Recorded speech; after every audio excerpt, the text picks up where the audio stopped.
سورہ لیل۔ سورہ لیل کا تعارف، مقام نزول۔ سورہ لیل مکہ مکرمہ میں نازل ہوئی ہے۔ آیات، کلمات اور حروف کی تعداد، اس صورت میں ایک رکوع، 21 آیتیں، 71 کلمے اور 310 حروف ہیں۔ لیل نام رکھنے کی وجہ، رات کو عربی میں لیل کہتے ہیں، اور اس سورت کی پہلی آیت میں اللہ تعالیٰ نے رات کی قسم ارشاد فرمائی ہے، اس مناسبت سے اسے سورہ لیل کہتے ہیں۔ سورہ لیل سے متعلق حدیث، حضرت جابر بن سمورہ رضی اللہ تعالیٰ عنہ فرماتے ہیں، سرکار دو عالم صلی اللہ تعالیٰ علیہ وآلہ وسلم ظہر کی نماز میں واللیل اذا یغشا پڑھا کرتے تھے۔ سورہ لیل کے مضامین، اس سورت کا مرکزی مضمون یہ ہے کہ اس میں انسان کے عمل اور آخرت میں اس کی جزا کے بارے میں بیان کیا گیا ہے، اور اس میں یہ مضامین بیان ہوئے ہیں۔ نمبر 1، اس سورت کی ابتدائی آیات میں رات، دن اور مذکر و مؤنث کو پیدا کرنے والے رب تعالیٰ کی قسم ذکر کر کے ارشاد فرمایا گیا کہ اے لوگو، بے شک تمہارے اعمال جدا گانا ہے، کہ کوئی جنت کے لیے عمل کرتا ہے اور کوئی جہنم کے لیے عمل کرتا ہے۔ نمبر 2، اللہ تعالیٰ کی راہ میں مال خرچ کرنے والے، ممنوع و حرام کاموں سے بچنے والے اور دین اسلام کو سچا ماننے والے کی فضیلت بیان کی گئی، اور راہ خدا میں مال خرچ کرنے میں بخل کرنے والے، ثواب اور آخرت سے بے پرواہ بننے والے اور دین اسلام کو جھٹلانے والے کے بارے میں وعید بیان کی گئی ہے۔ نمبر 3، یہ بتایا گیا کہ ہدایت دینا اللہ تعالیٰ کے ذمہ کرم پر ہے، اور وہی دنیا و آخرت کا مالک ہے۔ نمبر 4، اللہ تعالیٰ نے نار جہنم کے عذاب سے ڈرایا اور بتایا کہ یہ عذاب اسے ملے گا جس نے قرآن مجید اور حضور پرنور صلی اللہ تعالیٰ علیہ وآلہ وسلم کی نبوت کا انکار کیا۔ نمبر 5، اس سورت کے آخر میں یہ بیان کیا گیا کہ جس نے کسی کا بدلہ اتارنے اور ریاکاری اور نمائش کے طور پر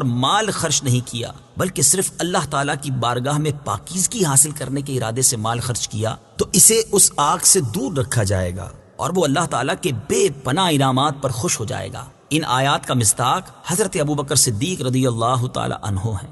سورہ شمس کے ساتھ مناسبت، سورہ لیل کی اپنے سے ماقبل سورت شمس کے ساتھ مناسبت یہ ہے کہ سورہ شمس میں بتایا گیا کہ جس نے اپنے نفس کو پاک کر لیا وہ کامیاب ہو گیا، اور جس نے اپنے نفس کو گناہوں میں چھپا دیا وہ ناکام ہو گیا۔ اور اس سورت میں وہ اوصاف بیان کیے گئے ہیں جن کی وجہ سے انسان کو کامیابی حاصل ہوتی ہے اور جن کی وجہ سے وہ ناکامی کا سامنا کرتا ہے۔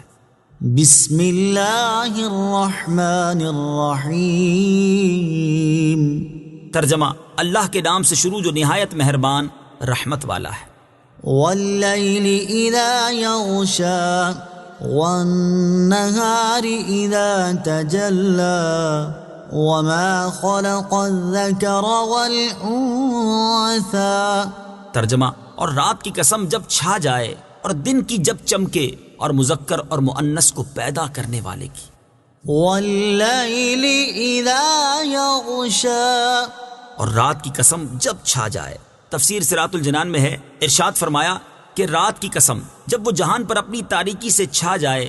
اللہ تعالیٰ نے رات کی قسم اس لیے ارشاد فرمائی کہ وہ ساری مخلوق کے سکون کا وقت ہے، اور رات میں ہر جاندار اپنے ٹھکانے پر آتا ہے، اور اس میں مخلوق حرکت و بے قراری سے پرسکون ہوتی ہے اور ان پر نیند چھا جاتی ہے، جسے اللہ تعالیٰ نے ان کے بدنوں کے لیے راحت اور ان کی ارواح کے لیے غذا بنایا ہے، اور اس وقت اللہ تعالیٰ کی بارگاہ کے مقبول بندے سچی نیاز بندی کے ساتھ مناجات میں مشغول ہوتے ہیں۔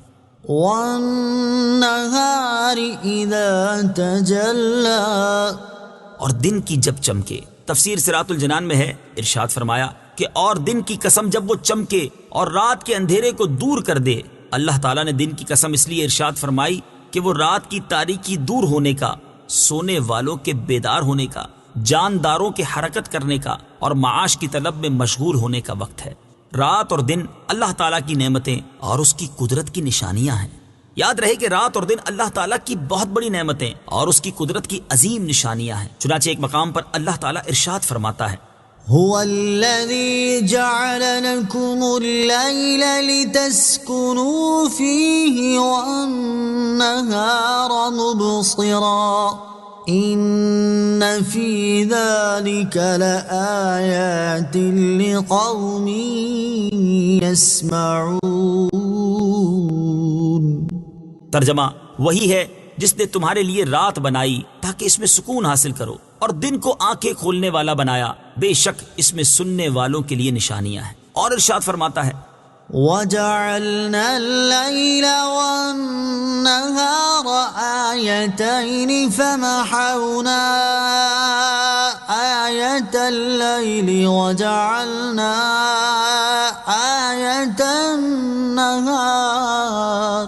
وجعلنا آية النهار مبصرة لتبتغوا فضلا من ربكم وَلِتَعْلَمُوا عَدَدَ السِّنِينَ وَالْحِسَابَ وَكُلَّ شَيْءٍ فَصَّلْنَاهُ تَفْصِيلًا۔ ترجمہ: اور ہم نے رات اور دن کو دو نشانیاں بنایا، پھر ہم نے رات کی نشانی کو مٹا ہوا کیا اور دن کی نشانی کو دیکھنے والی بنایا، تاکہ تم اپنے رب کا فضل تلاش کرو اور تاکہ تم سالوں کی گنتی اور حساب جان لو، اور ہم نے ہر چیز کو خوب جدا جدا تفصیل سے بیان کر دیا۔ اسی طرح رات کے بعد دن کا آنا اور دن کے بعد رات کا آنا بھی اللہ تعالیٰ کی بہت بڑی نعمت ہے، کیونکہ اگر قیامت تک ہمیشہ رات ہی رہے تو مخلوق کے لیے اپنی معاشی ضروریات پورا کرنا ممکن نہ رہے گا، اور اگر قیامت تک ہمیشہ دن ہی رہے تو مخلوق کا چین، سکون اور راحت ختم ہو جائے گی۔ عقل مند لوگ اس میں بھی غور کر کے اللہ تعالیٰ کی قدرت اور اس کی وحدانیت کے بارے میں جان سکتے ہیں۔ چنانچہ اللہ تعالیٰ ارشاد فرماتا ہے: يقلب الله الليل والنهار إن في ذلك لعبرة لأولي الأبصار۔ ترجمہ: اللہ رات اور دن کو تبدیل فرماتا ہے، بے شک اس میں آنکھ والوں کے لیے سمجھنے کا مقام ہے۔ اور ارشاد فرماتا ہے: قل أرأيتم إن جعل الله عليكم الليل سرمدا إلى يوم القيامة من إله غير الله يأتيكم بضياء أفلا تسمعون؟ قل أرأيتم إن جعل الله عليكم النهار سرمدا إلى يوم القيامة من إله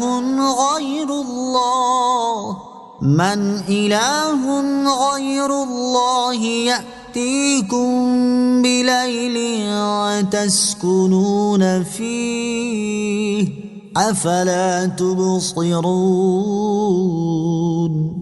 ترجمہ: تم فرماؤ بھلا دیکھو کہ اگر اللہ تم پر قیامت تک ہمیشہ رات ہی بنا دے تو اللہ کے سوا کون دوسرا معبود ہے جو تمہارے پاس روشنی لائے گا؟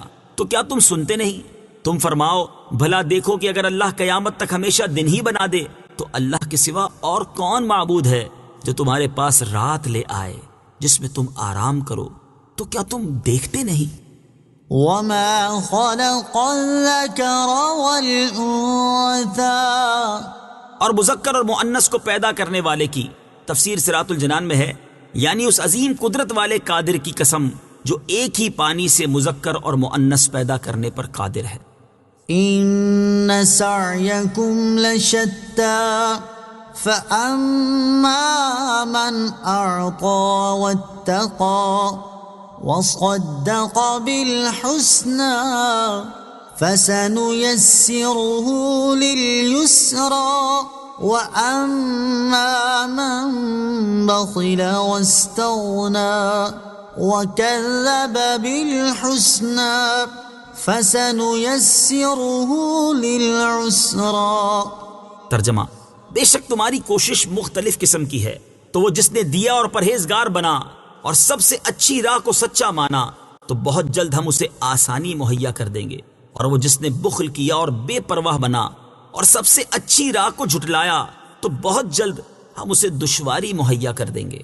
ان سعیکم لشتی، بے شک تمہاری کوشش مختلف قسم کی ہے۔ تفسیر صراط الجنان میں ہے۔ شان نزول: امیہ بن خلف حضرت بلال رضی اللہ تعالیٰ عنہ کو، جو کہ اس کی غلامی میں تھے، دین سے منحرف کرنے کے لیے طرح طرح کی تکلیفیں دیتا اور انتہائی ظلم اور سختیاں کرتا تھا۔ ایک دن حضرت ابوبکر صدیق رضی اللہ تعالیٰ عنہ نے دیکھا کہ امیہ نے حضرت بلال کو گرم زمین پر ڈال کر تپتے ہوئے پتھر ان کے سینے پر رکھے ہیں اور اس حال میں بھی ایمان کا کلمہ ان کی زبان پر جاری ہے۔ تو آپ رضی اللہ تعالیٰ عنہ نے امیہ سے فرمایا: اے بدنصیب، تو ایک خدا پرست پر ایسی سختیاں کر رہا ہے؟ اس نے کہا: آپ کو اس کی تکلیف ناگوار ہے تو اسے خرید لیجئے۔ آپ رضی اللہ تعالی عنہ نے مہنگی قیمت پر ان کو خرید کر آزاد کر دیا۔ اس پر یہ صورت نازل ہوئی اور اللہ تعالیٰ نے رات دن اور اپنی ذات کی قسم ذکر فرما کر ارشاد فرمایا کہ تمہاری کوششیں مختلف ہیں، یعنی حضرت ابوبکر صدیق رضی اللہ تعالیٰ عنہ کی کوشش اور امیہ کی کوشش مختلف ہے، اور حضرت ابوبکر صدیق رضی اللہ تعالیٰ عنہ اللہ تعالیٰ کی رضا کے طالب ہیں اور امیہ حق کی دشمنی میں اندھا ہے۔ امام فخر الدین رازی رحمت اللہ تعالی علیہ لکھتے ہیں، امام کفال رحمت اللہ تعالی علیہ فرماتے ہیں کہ یہ صورت اگرچہ حضرت ابوبکر صدیق رضی اللہ تعالیٰ عنہ کے مسلمانوں پر اپنا مال خرچ کرنے اور امیہ بن خلف کے بخل اور اللہ تعالیٰ کے ساتھ کفر کرنے کے بارے میں نازل ہوئی ہے، البتہ اس کے معانی تمام لوگوں کو عام ہیں۔ چنانچہ اس آیت اور اس کے بعد والی 6 آیات کا خلاصہ یہ ہے کہ بے شک تمہارے اعمال جدا گانا ہیں، کہ کوئی اطاعت کر کے جنت کے لیے عمل کرتا ہے اور کوئی نافرمانی کر کے جہنم کے لیے عمل کرتا ہے۔ تو وہ شخص جس نے اپنا مال راہ خدا میں دیا اور اللہ تعالیٰ کے حق کو ادا کیا اور ممنوع و حرام چیزوں سے بچ کر پرہیزگار بنا اور سب سے اچھی اسلام کی راہ کو سچا مانا، تو بہت جلد ہم اسے جنت کے لیے آسانی مہیا کر دیں گے اور اسے ایسی خصلت کی توفیق دیں گے جو اس کے لیے آسانی اور راحت کا سبب ہو، اور وہ ایسے عمل کرے جن سے اس کا رب عز و جل راضی ہو۔ اور وہ شخص جس نے بخل کیا اور اپنا مال نیک کاموں میں خرچ نہ کیا اور اللہ تعالیٰ کے حق ادا نہ کیے اور ثواب اور آخرت کی نعمت سے بے پرواہ بنا اور سب سے اچھی اسلام کی راہ کو جھٹلایا، تو بہت جلد ہم اسے ایسی خصلت مہیا کر دیں گے جو اس کے لیے دشواری اور شدت کا سبب ہو اور اسے جہنم میں پہنچا دے۔ آیت ان سعیکم لشتی سے حاصل ہونے والی معلومات۔ اس آیت سے 2 باتیں معلوم ہوئی۔ نمبر 1، حضرت ابوبکر صدیق رضی اللہ تعالی عنہ برحق مومن، صحابی اور بڑے متقی ہیں کہ انہیں اللہ تعالیٰ نے کفار سے مختلف قرار دیا۔ نمبر 2، تمام انسان یکساں نہیں ہیں، بلکہ مومن اور کافر، متقی اور فاسق، دنیا دار اور دیندار مختلف ہیں، ان کے اعمال اور ان کی کوششیں جدا گانا ہیں۔ اسی چیز کو بیان کرتے ہوئے ایک اور مقام پر اللہ تعالیٰ ارشاد فرماتا ہے، لا يستوي اصحاب النار واصحاب الجنة اصحاب الجنة هم الفائزون۔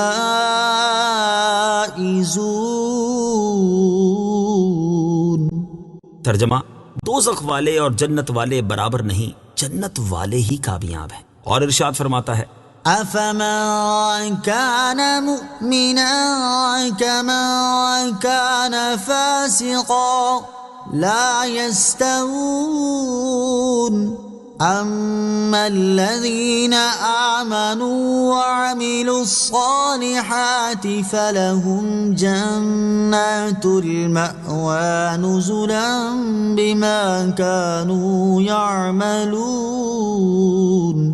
وَأَمَّا الَّذِينَ فَسَقُوا فَمَأْوَاهُمُ النَّارُ كُلَّمَا أَرَادُوا أَن يَخْرُجُوا مِنْهَا أُعِيدُوا فِيهَا وَقِيلَ لَهُمْ ذُوقُوا عَذَابَ النَّارِ الَّذِي كُنتُم بِهِ تُكَذِّبُونَ۔ ترجمہ، تو کیا جو ایمان والا ہے وہ اس جیسا ہو جائے گا جو نافرمان ہے؟ یہ برابر نہیں ہیں۔ بہرحال جو ایمان لائے اور انہوں نے اچھے کام کیے تو ان کے لیے ان کے اعمال کے بدلے میں مہمانی کے طور پر رہنے کے باغات ہیں، اور وہ جو نافرمان ہوئے تو ان کا ٹھکانہ آگ ہے، جب کبھی اس میں سے نکلنا چاہیں گے تو پھر اسی میں پھیر دیے جائیں گے، اور ان سے کہا جائے گا اس آگ کا عذاب چکھو جسے تم جھٹلاتے تھے۔ اور ارشاد فرماتا ہے، ام حسب الذين اجترحوا السيئات ان نجعلهم كالذين آمنوا وعملوا الصالحات سواء محياهم ومماتهم ساء ما يحكمون۔ ترجمہ، کیا جن لوگوں نے برائیوں کا ارتکاب کیا وہ یہ سمجھتے ہیں کہ ہم انہیں ان جیسا کر دیں گے جو ایمان لائے، اور جنہوں نے اچھے کام کیے کیا ان کی زندگی اور موت برابر ہوگی؟ وہ کیا ہی برا حکم لگاتے ہیں۔ اور ارشاد فرماتا ہے، أم نجعل الذين آمنوا وعملوا الصالحات كالمفسدين في الأرض أم نجعل المتقين كالفجار. ترجمہ: کیا ہم ایمان لانے والوں اور اچھے اعمال کرنے والوں کو زمین میں فساد پھیلانے والوں کی طرح کر دیں گے، یا ہم پرہیزگاروں کو نافرمانوں جیسا کر دیں گے؟ راہ خدا میں مال خرچ کرنے، حرام کاموں سے بچنے اور دین اسلام کو سچا ماننے کے فضائل۔ آیت نمبر 5 اور 6 میں 3 نیک کاموں کا بطور خاص ذکر فرمایا گیا۔ نمبر 1، اللہ تعالیٰ کی راہ میں مال خرچ کرنا۔ نمبر 2، ممنوع و حرام کاموں سے بچنا۔ نمبر 3، دین اسلام کو سچا ماننا۔ اس مناسبت سے یہاں ان نیک کاموں کے فضائل ملاحظہ ہوں۔ چنانچہ راہ خدا میں خرچ کرنے کے حوالے سے ایک اور مقام پر اللہ تعالیٰ نے ارشاد فرمایا: مثل الذين ينفقون أموالهم في سبيل الله كمثل حبة أنبتت 7 سنابل في كل سنبلة 100 حبة والله يضاعف لمن يشاء واللہ واسع علیم. ترجمہ: ان لوگوں کی مثال جو اپنے مال اللہ کی راہ میں خرچ کرتے ہیں اس دانے کی طرح ہے جس نے 7 بالیاں اگائیں، ہر بالی میں 100 دانے ہیں، اور اللہ اس سے بھی زیادہ بڑھائے جس کے لیے چاہے، اور اللہ وسعت والا، علم والا ہے۔ اور ممنوع و حرام کاموں سے بچنے کے بارے میں ارشاد فرمایا: إن تجتنبوا كبائر ما تنهون عنه نكفر عنكم سيئاتكم وندخلكم مدخلا كريما. ترجمہ: اگر کبیرہ گناہوں سے بچتے رہو جن سے تمہیں منع کیا جاتا ہے تو ہم تمہارے دوسرے گناہ بخش دیں گے اور تمہیں عزت کی جگہ داخل کریں گے۔ اور ارشاد فرمایا: وَلِلَّهِ مَا فِي السَّمَاوَاتِ وَمَا فِي الْأَرْضِ لِيَجْزِيَ الَّذِينَ أَسَاءُوا بِمَا عَمِلُوا وَيَجْزِيَ الَّذِينَ أَحْسَنُوا بِالْحُسْنَى الذين يجتنبون كبائر الإثم والفواحش إلا اللمم إن ربك واسع المغفرة هو أعلم بكم إذ أنشأكم من الأرض وإذ أنتم أجنة في بطون أمهاتكم فلا تزكوا أنفسكم هو أعلم بمن اتقى. ترجمہ: اور اللہ ہی کا ہے جو کچھ آسمانوں میں ہے اور جو کچھ زمین میں ہے، تاکہ برائی کرنے والوں کو ان کے اعمال کا بدلہ دے اور نیکی کرنے والوں کو نہایت اچھا صلہ عطا فرمائے۔ وہ جو بڑے گناہوں اور بے حیائیوں سے بچتے ہیں مگر اتنا کہ گناہ کے پاس گئے اور رک گئے، بے شک تمہارے رب کی مغفرت وسیع ہے، وہ تمہیں خوب جانتا ہے۔ جب اس نے تمہیں مٹی سے پیدا کیا اور جب تم اپنی ماؤں کے پیٹ میں حمل کی صورت میں تھے تو تم خود اپنی جانوں کی پاکیزگی بیان نہ کرو، وہ خوب جانتا ہے جو پرہیزگار ہیں۔ اور دین اسلام کے بارے میں ارشاد فرمایا: ان الدین عند اللہ الاسلام. ترجمہ: بے شک اللہ کے نزدیک دین صرف اسلام ہے۔ اور ارشاد فرمایا: ومن احسن دینا ممن اسلم وجهه للہ وهو محسن واتبع ملة ابراہیم حنیفا واتخذ اللہ ابراہیم خلیلا. ترجمہ: اور اس سے بہتر کس کا دین جس نے اپنا چہرہ اللہ کے لیے جھکا دیا اور وہ نیکی کرنے والا ہو اور وہ ابراہیم کے دین کا پیروکار ہو جو ہر باطل سے جدا تھے، اور اللہ نے ابراہیم کو اپنا گہرا دوست بنا لیا۔ اور ارشاد فرمایا: فالذين آمنوا به وعزروه ونصروه واتبعوا النور الذي أنزل معه أولئك هم المفلحون. ترجمہ: تو وہ لوگ جو اس نبی پر ایمان لائیں اور اس کی تعظیم کریں اور اس کی مدد کریں اور اس نور کی پیروی کریں جو اس کے ساتھ نازل کیا گیا، تو وہی لوگ فلاح پانے والے ہیں. اور ارشاد فرمایا: وَأَنِيبُوا إِلَىٰ رَبِّكُمْ وَأَسْلِمُوا لَهُ مِن قَبْلِ أَن يَأْتِيَكُمُ الْعَذَابُ ثُمَّ لَا تُنصَرُونَ. وَاتَّبِعُوا أَحْسَنَ مَا أُنزِلَ إِلَيْكُم مِّن رَّبِّكُم مِّن قَبْلِ أَن يَأْتِيَكُمُ الْعَذَابُ بَغْتَةً وَأَنتُمْ لَا تَشْعُرُونَ. ترجمہ: اور اپنے رب کی طرف رجوع کرو اور اس وقت سے پہلے اس کے حضور گردن رکھو کہ تم پر عذاب آئے پھر تمہاری مدد نہ کی جائے، اور تمہارے رب کی طرف سے جو بہترین چیز تمہاری طرف نازل کی گئی ہے اس کی اس وقت سے پہلے پیروی اختیار کر لو کہ تم پر اچانک عذاب آ جائے اور تمہیں خبر بھی نہ ہو. اللہ تعالی ہمیں اپنی راہ میں مال خرچ کرنے، حرام و ناجائز اور ممنوع کاموں سے بچنے کی اور دین اسلام پر استقامت کی توفیق عطا فرمائے. آمین. بخل کرنے، آخرت سے بے پرواہ بننے اور دین اسلام کو جھٹلانے کی وعیدیں. آیت نمبر 8 اور 9 میں اللہ تعالیٰ کی راہ میں مال خرچ کرنے میں بخل کرنے والے، ثواب اور آخرت سے بے پرواہ بننے والے اور دین اسلام کو جھٹلانے والے کے بارے میں وعید بیان کی گئی ہے. اس مناسبت سے یہاں ان برے کاموں سے متعلق چند وعیدیں ملاحظہ ہوں. چنانچہ اللہ تعالیٰ کی راہ میں مال خرچ کرنے سے بخل کرنے والوں کے بارے میں ایک اور مقام پر اللہ تعالیٰ نے ارشاد فرمایا: ہا انتم هؤلاء تدعون لتنفقوا في سبيل الله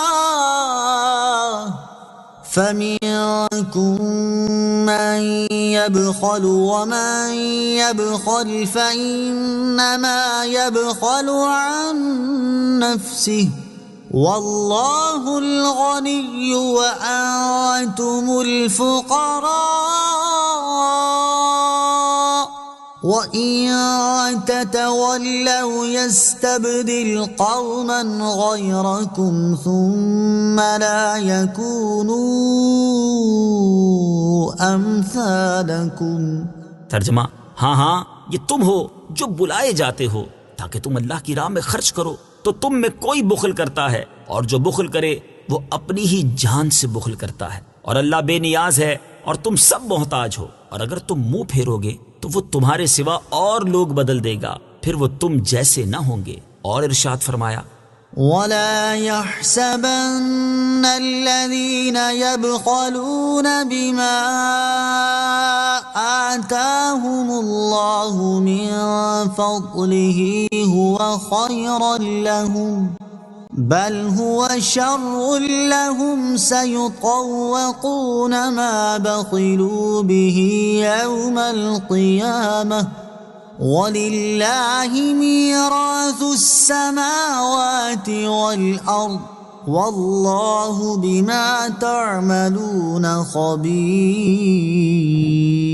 ترجمہ: اور جو لوگ اس چیز میں بخل کرتے ہیں جو اللہ نے انہیں اپنے فضل سے دی ہے، وہ ہرگز اسے اپنے لیے اچھا نہ سمجھیں، بلکہ یہ بخل ان کے لیے برا ہے. ان قریب قیامت کے دن ان کے گلوں میں اسی مال کا توق بنا کر ڈالا جائے گا جس میں انہوں نے بخل کیا تھا، اور اللہ ہی آسمانوں اور زمین کا وارث ہے، اور اللہ تمہارے تمام کاموں سے خبردار ہے. اور اللہ تعالیٰ کے ثواب اور آخرت سے بے پرواہ بننے والے کے بارے میں ارشاد فرمایا: کَلَّا إِنَّ الْإِنسَانَ لَيَطْغَىٰ أَن رَّآهُ اسْتَغْنَىٰ إلى ربك الرجعى. ترجمہ: ہاں ہاں، بے شک آدمی سرکشی کرتا ہے اس بنا پر کہ اپنے آپ کو غنی سمجھ لیا، بے شک تیرے رب ہی کی طرف لوٹنا ہے.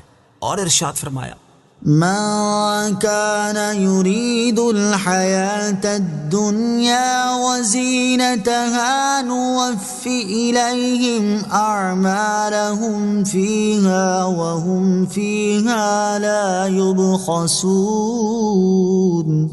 أولئك الذين ليس لهم في الآخرة إلا النار وحبط ما صنعوا فيها وباطل ما كانوا يعملون.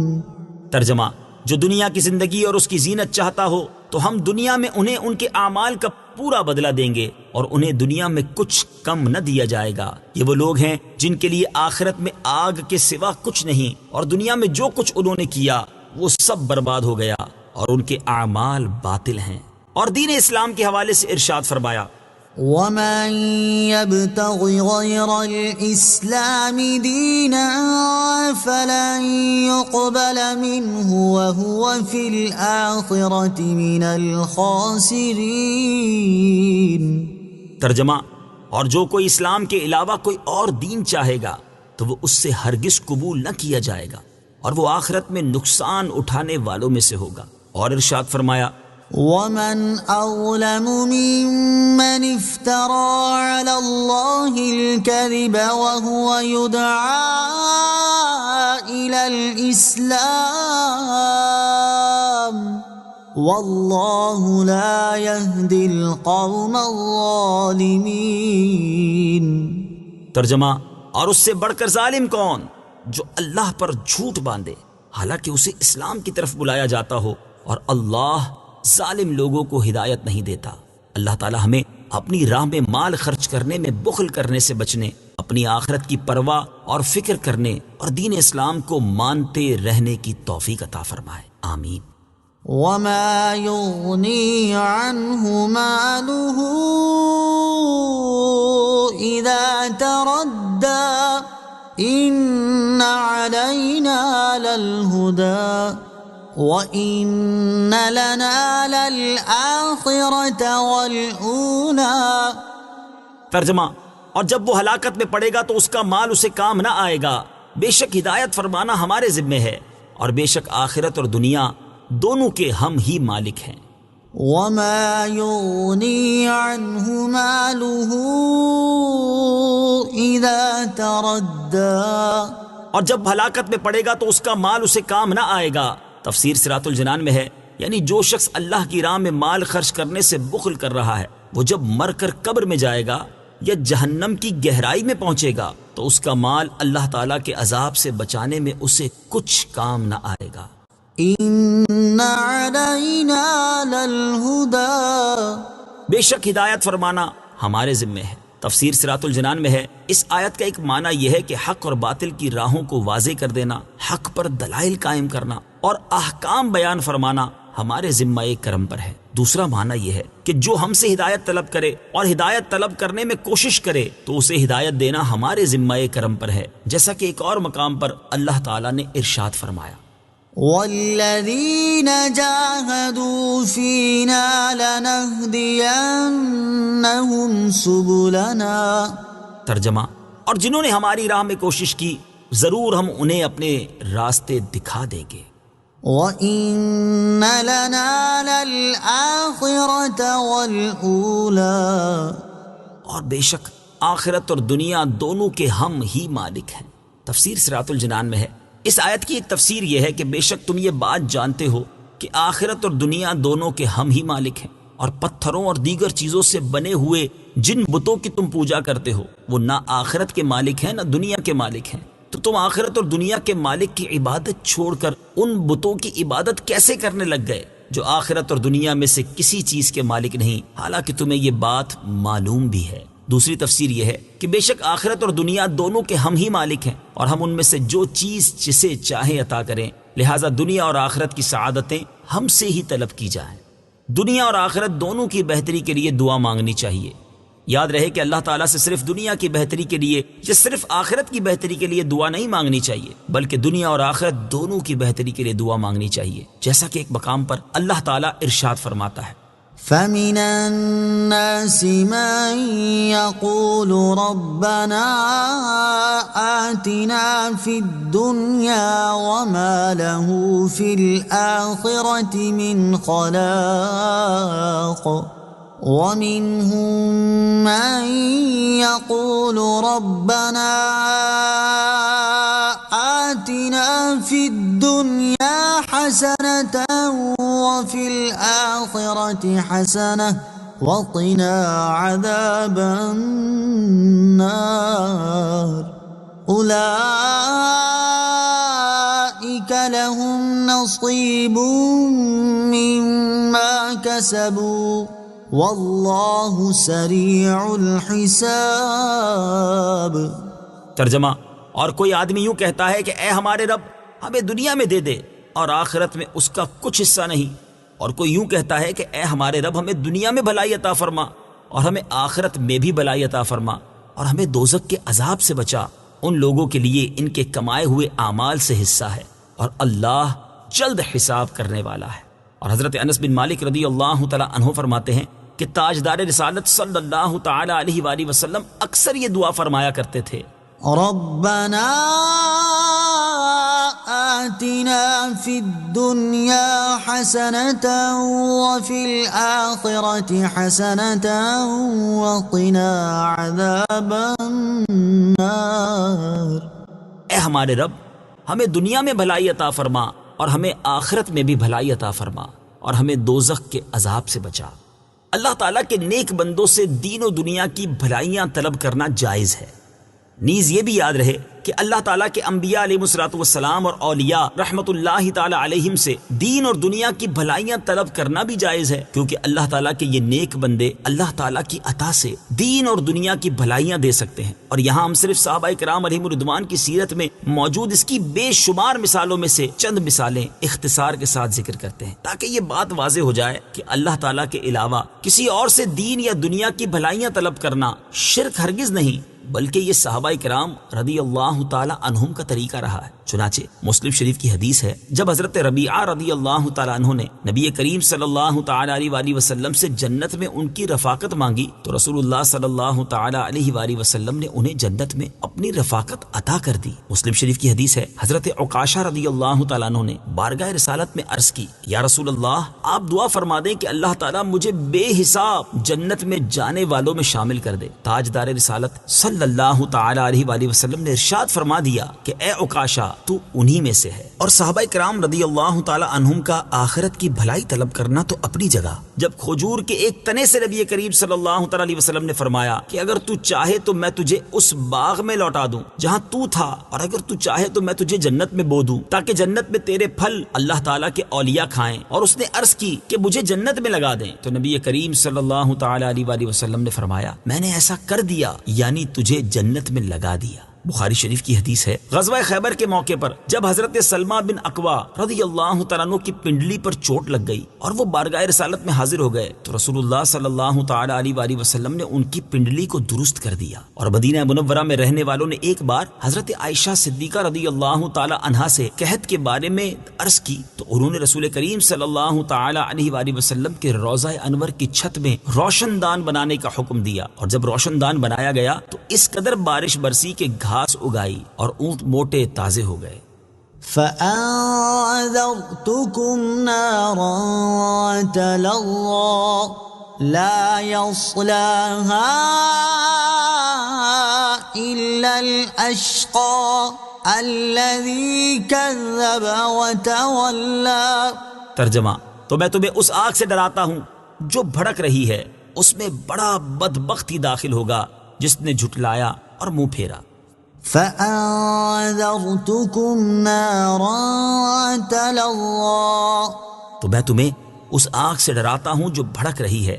تفسیر صراط الجنان میں ہے، اس آیت اور اس کے بعد والی 2 آیات کا خلاصہ یہ ہے کہ اے اہل مکہ، میں تمہیں اس قرآن کے ذریعے اس آگ سے ڈراتا ہوں جو بھڑک رہی ہے، اس میں بڑا بدبخت ہی ہمیشہ کے لیے لازمی طور پر داخل ہوگا، اور بڑا بدبخت وہ ہے جس نے میرے حبیب صلی اللہ تعالی علیہ وآلہ وسلم کو جھٹلایا اور ان پر ایمان لانے سے اس نے منہ پھیرا۔ وَسَيُجَنَّبُهَا الْأَتْقَى الَّذِي يُؤْتِي مَالَهُ يَتَزَكَّى۔ ترجمہ، اور سب سے بڑے پرہیزگار کو اس آگ سے دور رکھا جائے گا جو اپنا مال دیتا ہے تاکہ اسے پاکیزگی ملے۔ وَسَيُجَنَّبُهَا الْأَتْقَى، اور سب سے بڑے پرہیزگار کو اس آگ سے دور رکھا جائے گا۔ تفسیر صراط الجنان میں ہے اس آیت اور اس کے بعد والی آیت کا خلاصہ یہ ہے کہ اور سب سے بڑے پرہیزگار کو اس بھڑکتی آگ سے دور رکھا جائے گا، اور سب سے بڑا پرہیزگار وہ ہے جو اللہ تعالیٰ کی راہ میں اپنا مال ریاکاری اور نمائش کے طور پر خرچ نہیں کرتا، بلکہ اس لیے خرچ کرتا ہے تاکہ اسے اللہ تعالیٰ کی بارگاہ میں پاکیزگی ملے۔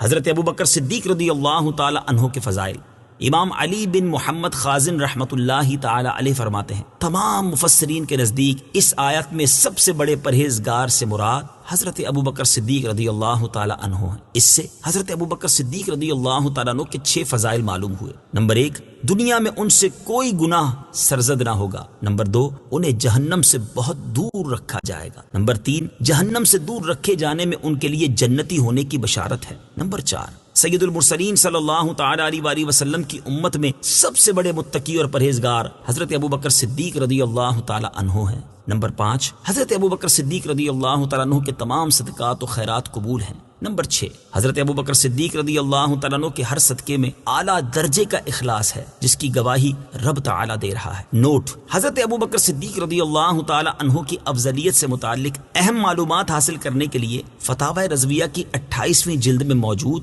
اعلیٰ حضرت امام احمد رضا خان علیہ الرحمت الرحمان کے رسالے الزلال الانقا من بحر سبقت الاتقا حضرت ابوبکر صدیق رضی اللہ تعالیٰ عنہ کی افضلیت کا بیان کا مطالعہ فرمائیں۔